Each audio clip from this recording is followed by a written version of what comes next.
the expanded college football playoff is already helping schools. And not in the way that you might think, because your immediate reaction goes to, all right, Alabama, Georgia, Ohio State aren't immediately out of the college football national championship picture. LSU lost an early season game to USC. They're still in it.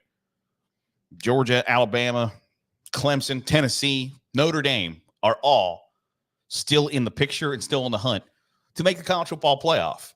But you know who's also in the hunt for the college football playoff? And you know who's also getting recognition that they probably wouldn't have gotten? Army, Navy, Boise State. The group of five is more represented in the latest AP Top 25 than it was at all, essentially, in the 2023 AP poll. Boise State is ranked 15th. Army is ranked 23rd. Navy is ranked 25th. Liberty is receiving votes. The group of five schools are receiving more recognition because of the guaranteed spot in the college football playoff. Because to keep that guaranteed spot, they're going to have to produce good teams year after year after year. And quote unquote big college football is going to participate in that, because it helps ESPN, TNT Sports. It helps when the first matchup, the 12 versus 5 seed, isn't unranked Boise State versus Clemson.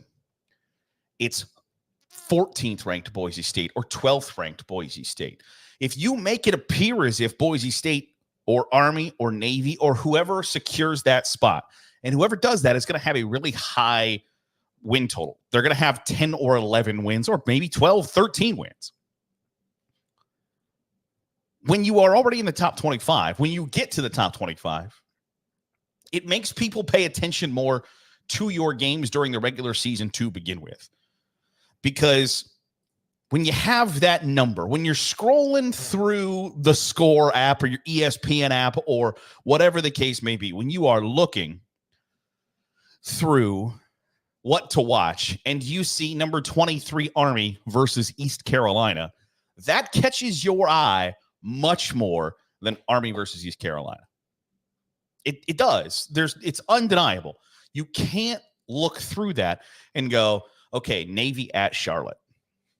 Does that move the needle for you? No, probably not. But number 25 Navy at Charlotte, yeah, that's probably going to get you to pay a little bit more attention than if it just said Navy versus Charlotte or Boise State at UNLV on a Friday night. That do anything for you? Maybe. Number 15 Boise State with a potential Heisman Trophy candidate at running back at UNLV. That's going to grab your attention. And so you pay more attention to those teams, to those games, and more attention on those programs leads to more ideas and more eyeballs that go, you know what? These teams are not bad. These teams are pretty good. Could these teams be in the middle of the pack in the ACC or the Big 12? Yeah. Could they be in the top 5 of those conferences? Yeah, probably. That is an undeniable good thing for the group of 5. The idea that the football played in those conferences is still really high quality is a big win for them. Are they going to ever be viewed as the favorite to win their college football playoff game? No, probably not. And that's okay. But that spot being available means more teams are going to be looked at more closely.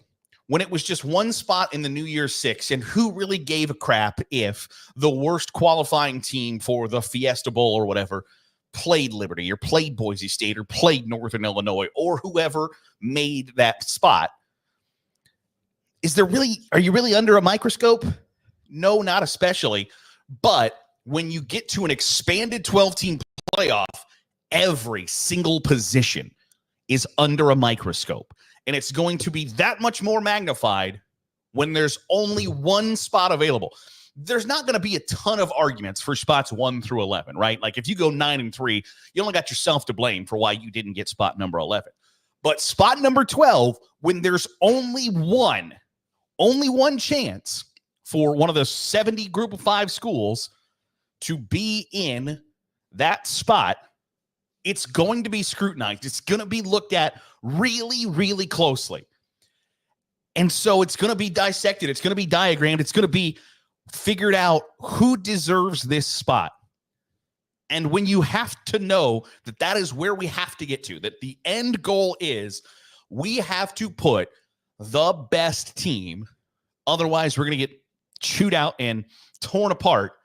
It makes you do your due diligence before that. So Army and Navy get ranked. Liberty receives votes because people know that the Flames are unbeaten. And so I have to pay attention to them. And you'll have to weigh whether undefeated Liberty is as good as one-loss Boise State, or if undefeated Army or Navy, should they both somehow get past Notre Dame? Who you're going to pick, who you're going to choose, what happens. There's this doomsday scenario where Army and Navy both beat Notre Dame. They both finish undefeated. They end up playing each other in the American Athletic Conference championship game. One wins. That team, the team that wins that conference championship, goes to the college football playoff. Then they play again the next Saturday, and the other team could potentially win. I don't think that's going to happen. I think there's a lot of what ifs in that scenario. But it makes you pay attention to Navy versus Charlotte and Army versus East Carolina, and lets you recognize that these are very good football teams who might not operate the same way and the same function and the same ideas that everybody else in college football operates. And that's the fun of it, is they do things drastically different, and they're still successful. That's what I love about college football. I hate the NFL when every game ends 27-24 because somebody scored too quickly with 1 minute and 10 seconds to go, and the other team goes 33 yards in 2 plays with no timeouts. Their kicker kicks a 56-yard field goal. Everybody runs the same offense. Damn near every game ends the same outside of the Lions trying to get their linemen to score like 6 touchdowns.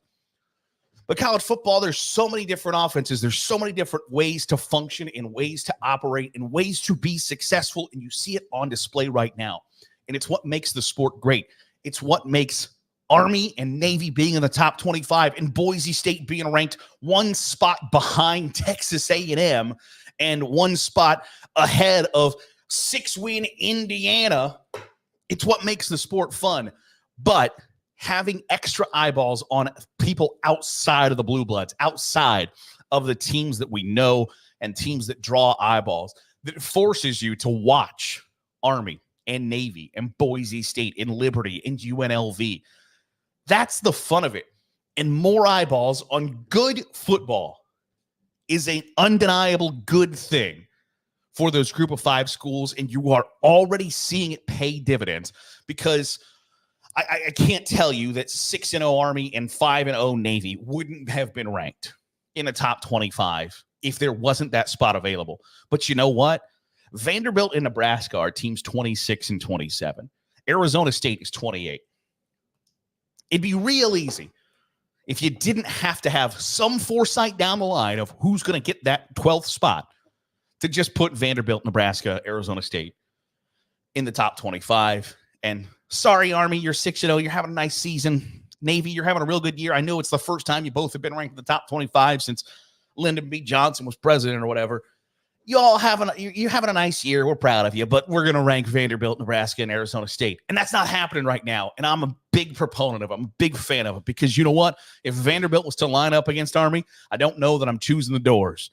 If Nebraska was going to play Navy, is it a slam dunk that you're picking the Cornhuskers? I don't know. But you know what? If you're 6-0, you're 5-0, you deserve to be ranked, especially if you're a service academy.